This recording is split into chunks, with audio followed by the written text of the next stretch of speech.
Salut à tous, aujourd'hui on se retrouve dans une nouvelle vidéo et on va parler toujours de l'Euro 2020 et notamment des matchs qui ont eu lieu le 14 juin, donc c'est-à-dire hier. Donc le match de 15 heures qui opposait l'Écosse à la République tchèque, qui était le second match du groupe D, puisqu'on avait eu la veille Croatie-Angleterre qui s'était soldé sur une victoire des Anglais.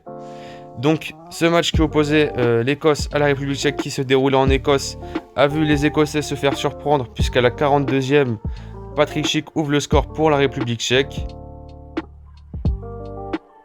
Ensuite, après le retour des vestiaires à la 52e minute, Patrick Schick double la mise avec un but extraordinaire au milieu du terrain qui finit dans les cages et qui surprend les Écossais pour la deuxième fois.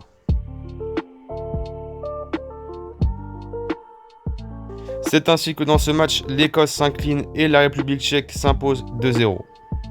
Ensuite, place au groupe E et direction Saint-Pétersbourg pour le match entre la Pologne et la Slovaquie. Donc contrairement à ce qu'on pouvait attendre, la Slovaquie ouvre le score à la 18e minute, un but qui serait accordé au gardien polonais Szczęsny, puisque l'attaquant slovaque tire sur le poteau et c'est Szczęsny qui la renvoie dans les buts. Les Polonais, qui étaient déjà dominateurs depuis le début du match, arrivent à marquer leur premier but après le retour des vestiaires par l'intermédiaire de Karol Linetti, qui arrive donc à égaliser pour la Pologne. A noter qu'à la 62e minute, Krychowiak reçoit un deuxième carton jaune et est donc exclu du match.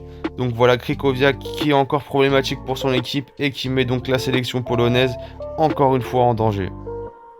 La supériorité numérique des Slovaques se fait encore un peu plus ressentir à la 69e minute sur un corner tiré par Marek Hamsik, repris par Skriniar qui inscrit le deuxième but et qui permet à la Slovaquie de s'imposer dans ce match. Pour terminer avec cette journée, on va donc parler du dernier match de cette journée qui opposait l'Espagne à la Suède, match qui avait lieu à Séville sous une chaleur assez étouffante puisqu'il faisait environ 30 degrés. Un match assez serré, assez fermé, où on n'a vu aucune des deux équipes se départager puisque le score final a été 0-0. On peut notamment dire que les Espagnols ont eu une très nette domination du ballon puisqu'ils sortent du match avec une possession environ de 85%, comme quoi on peut avoir le ballon et pas forcément gagner. Donc voilà, c'est tout pour aujourd'hui, en espérant que je vous ai aidé à suivre l'Euro. N'hésitez pas à liker, vous abonner et partager la vidéo, ça fait toujours plaisir. Et je vous dis à demain.